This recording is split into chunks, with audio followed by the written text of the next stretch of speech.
Hello, Steve White, Steve White C9. Well, I'm continuing on with my gay movie marathon, and I am up to Carlotta. It's a 2014 TV movie done for ABC. It's very well produced, very well acted, very well written, very well acted. It's pretty good. I stumbled across it a few years ago on DVD. I didn't catch it on the ABC. Wasn't surprised that she got a TV movie. She was one of the Les Girls. She was famous in Australia, legendary in Australia. Everyone knows Carlotta. I mean, I can't believe I've never met her, but I haven't. Probably because she's more based in Sydney. I've sort of been more in Melbourne. She sort of was the first trans woman to really gain any fame or respect or acceptance in Australia. Like she was the first. She was the pioneer. She wasn't literally the first person to go through the procedure, but she was the first person to, to be a star and to be famous and put a face on it.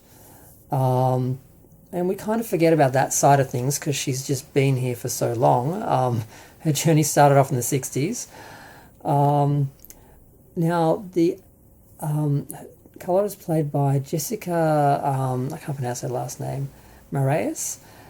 And that works fine for Carlotta as an adult, particularly once she starts taking hormones and having procedures and all that before she has the operation. But when you first have her, you go from like a 10-year-old boy and you jump to her as a teenager working for a department store, and it's jarring to see her trying to act like a boy with a wig on, basically. It really doesn't work. They probably should have gone for teenage boy.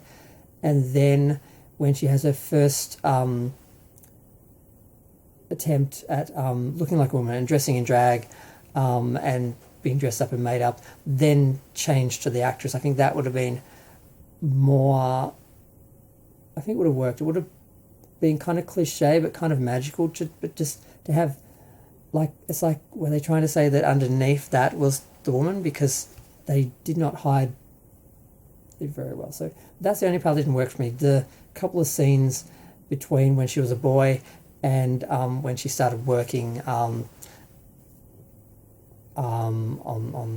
the drag scene, the cabaret scene. I'm not exactly sure what we're calling that whole scene, but the film is mostly about her performing, her career.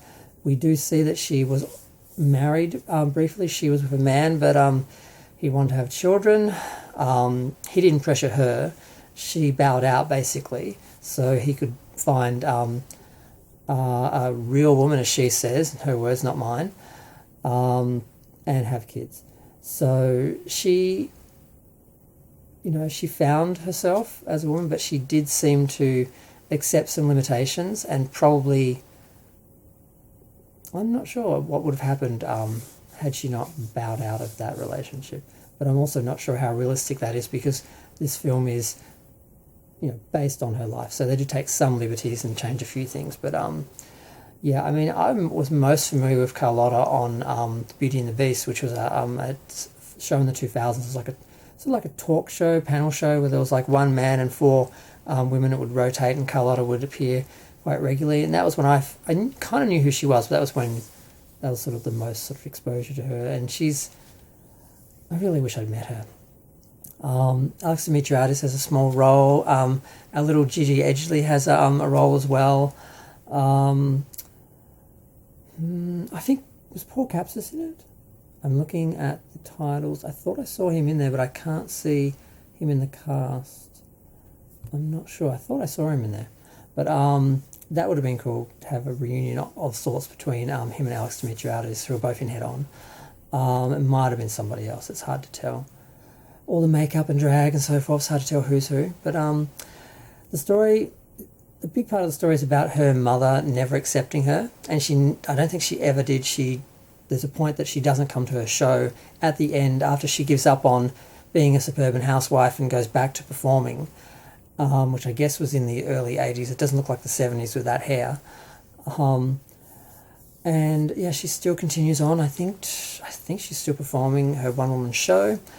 I can't remember the last time I saw her being advertised somewhere. I nearly went, and I wish I did. It was in Sydney, though.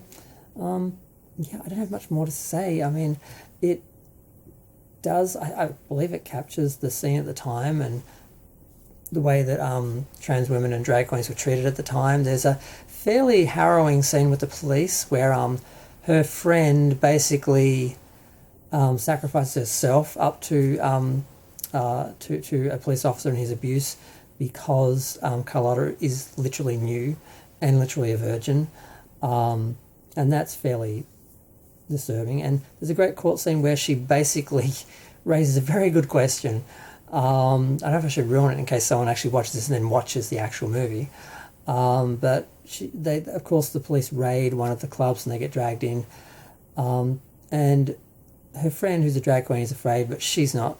And she stands up and she basically says she doesn't understand the charges. She pleads not guilty, and he's like, "Do you understand what you're being charged with?" She says, "No, I don't understand the difference between you standing up there in your gown and wig and me in my gown and wig." And the judge apparently just said, "Okay," and referred to her as Miss, when before that he referred to her as, her male name. So I hope that really happened, because that was a moment. But overall, it was a great film. I'm glad they made it, glad I saw it. We've been really spoiled with films from the ABC in the last 5 or 10 years, with Carlotta and Riot and In Our Blood, and now we're getting Priscilla too, apparently. I'm not sure who that's for. It's probably nothing to do with the ABC, but I'm rambling. I'm going to go. Feel free to share, like, comment, subscribe. Let me know what you think.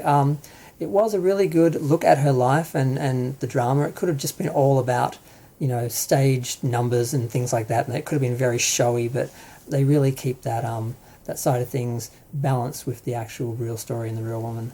But I'm going to go.